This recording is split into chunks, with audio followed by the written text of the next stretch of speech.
Hello, students. How are you all? My name is Raima, and I'm a biology expert here at Ask IITians. As you might have noticed, this is the first video of the topic that I'm going to introduce. But before introducing the topic, let me jog your brains a little bit. And for that, I'm going to show you two things here I have with me in my inventory. You don't have to wonder, there is a potato and a tomato in my hand.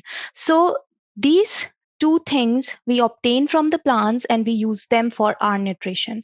Just like these two vegetables, we get fruits also from the plants, and fruits also are used by not only human beings but the other animals also for nutrition. So, nutrition is the basic necessity of an organism's life. But we are not going to explore nutrition in other organisms, but the producers of our planet. So let's begin. And I'm going to share the screen with you.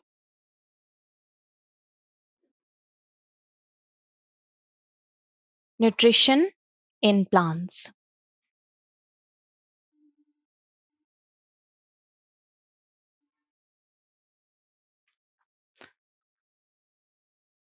So the topics that we are going to cover in this video includes mode of nutrition in plants, photosynthesis, with respect to the anatomy of leaf, and finally with the structure of chloroplast.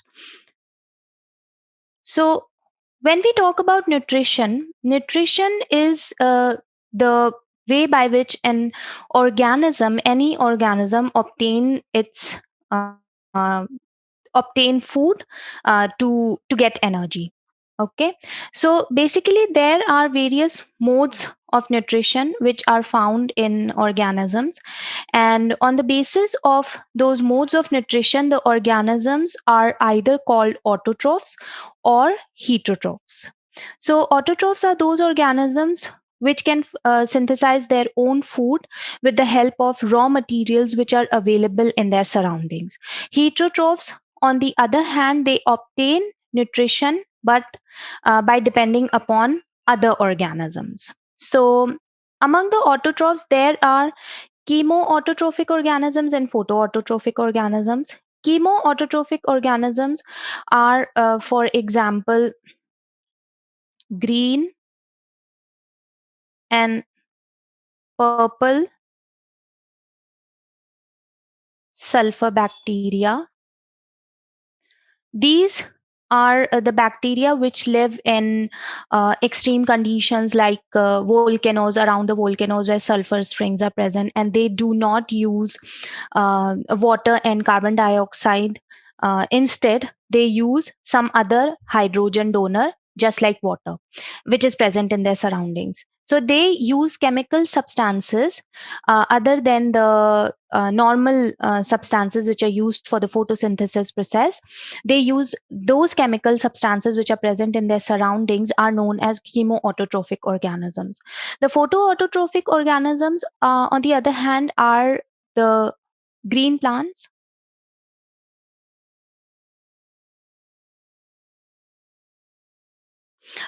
Green plants, they have chlorophyll, they use sunlight, and they use up the water and carbon dioxide and convert it into glucose, and oxygen gas is also released.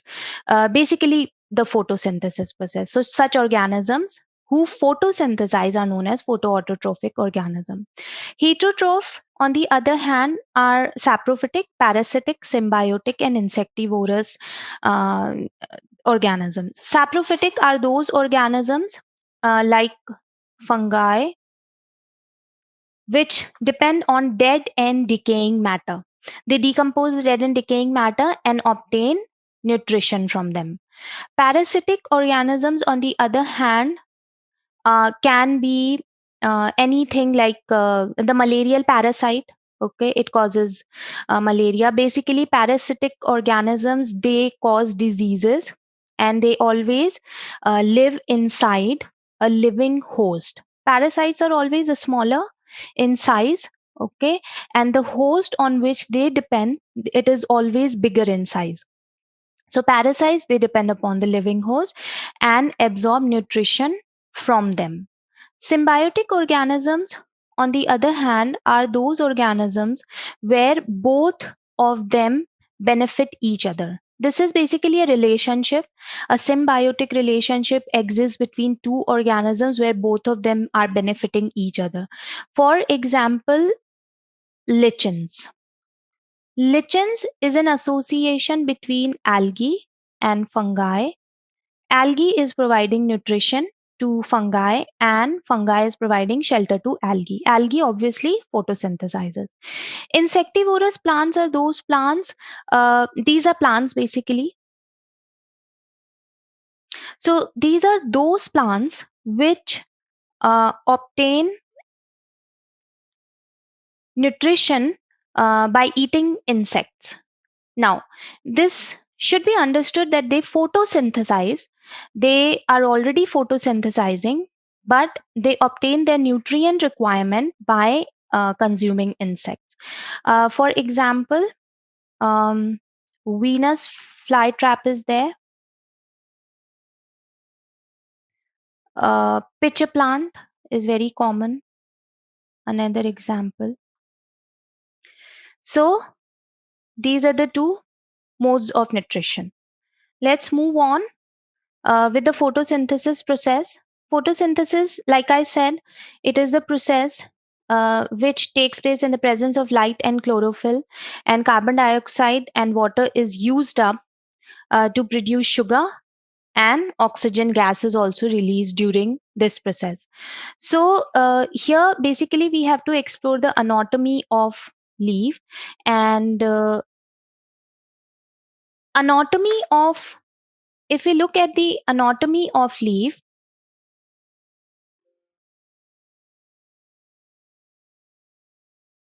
If you look at the anatomy of leaf, before discussing the anatomy of leaf, I will show you the equation of photosynthesis, which usually is written like this in most of the books.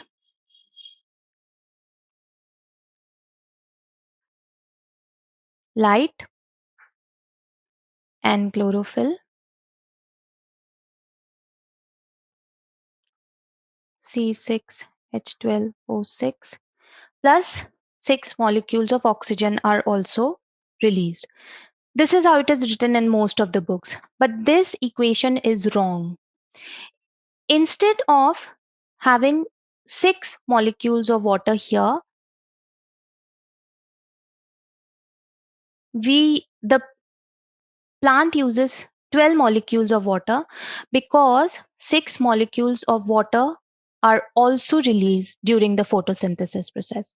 So this is the correct definition, this is the correct equation of photosynthesis process. Okay, so let's move on to the anatomy of leaf. Anatomy of leaf means the internal structure of leaf, where we have to discuss where exactly, how exactly the structure of leaf is conducive to the process of photosynthesis. So, first of all, cuticle, the leaf is covered by a layer of wax, which is known as cuticle. This prevents any kind of water loss through the surface of the leaf. You can also see a layer of epidermis on the upper surface and the lower surface of the leaf. This is just a single layer, and below the epidermis, there are mesophyll cells. So there are two types of mesophyll cells: palisade mesophyll cells, which are longer and they are arranged symmetrically, and spongy mesophyll cells, which are smaller than the palisade ones, and they are arranged asymmetrically also with a lot of air spaces in between them. So this is an air space. These are all the air spaces. These air spaces, they are in contact with the stomata. Okay, stomata are tiny little pores through which gaseous exchange takes place in the plants.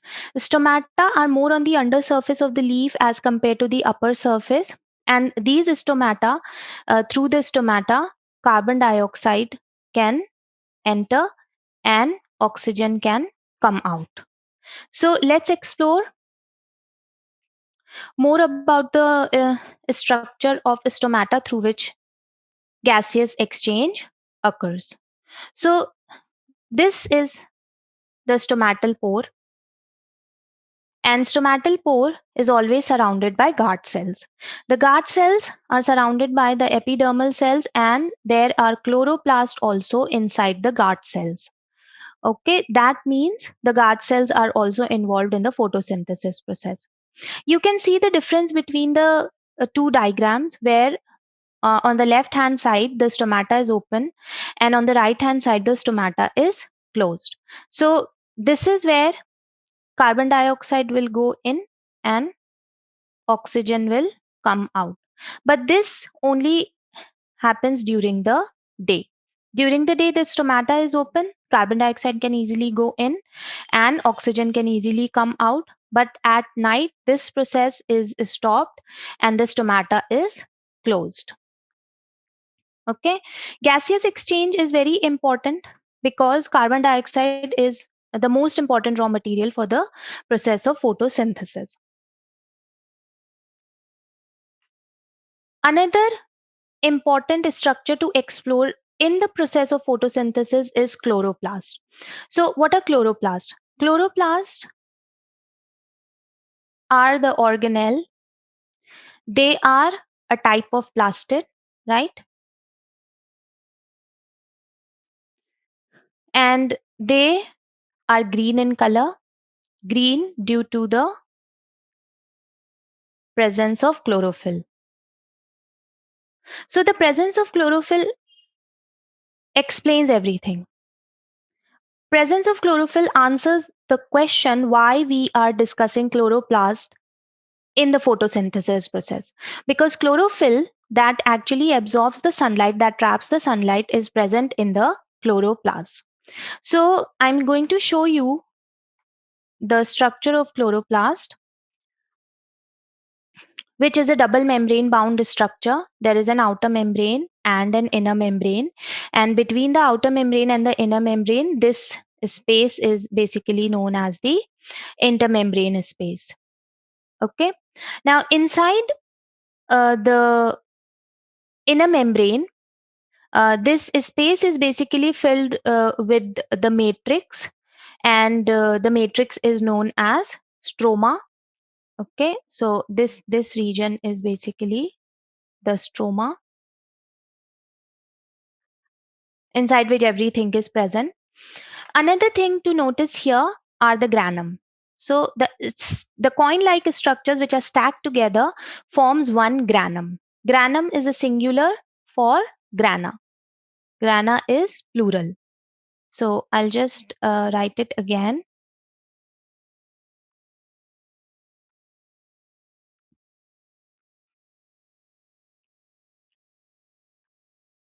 Plural is grana. So the inside of the chloroplast is filled with these grana. Now, one unit of this granum is known as a thylakoid. Thylakoid, inside the thylakoid, there is lumen. The space inside the thylakoid is actually known as lumen. Now, whatever the chlorophyll molecules are present inside the chloroplast, they are present in the membrane of the thylakoid. So you can see how many thylakoids are there just in one granum. Okay, and with having multiple granums scattered around, how many thylakoids will be there together with the chlorophyll molecules, and how much of light energy can be trapped by these thylakoids. This is the extent of the photosynthesis process. And we are just discussing about one chloroplast. There are millions of chloroplasts present inside the mesophyll cells. Yes, one more thing, these organelles, they are present in the mesophyll cells of the leaves. Okay, so this is the thing to notice here. So most of the students, they get basically uh, confused. They have a lot of doubts regarding the structure of the chloroplast, especially the granum, which is, I'll repeat, uh, coin-like structures are there which are stacked together make one granum. Okay, and one unit of granum is known as thylakoid. These thylakoids, you can also see, they are joined together by these structures which are known as stroma lamellae, or simply you can just say lamellae. So this is the structure of chloroplast. The light falls over here.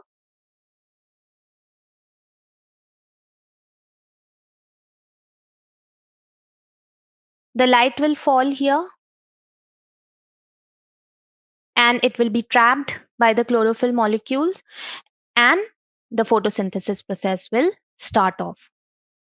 So let's move on with a little bit of questions. So the first question here is about a nutrient. Which of the following is a nutrient? So options are proteins, fats, vitamins, all of these. Answer is all of these. Protein, fats, vitamins, all are nutrients. With the help of nutrients only, we are able to obtain energy. Proteins are building blocks. They are regarded as building blocks. They help in building of tissues. They help in building of bones, etc. Fats are energy giving foods. It is an energy giving nutrient. And vitamins protects against diseases. There is another class of nutrient, carbohydrate, and minerals also are included in the nutrients. So the next question is, human beings can be categorized as heterotrophs, autotrophs, parasites, saprotrophs.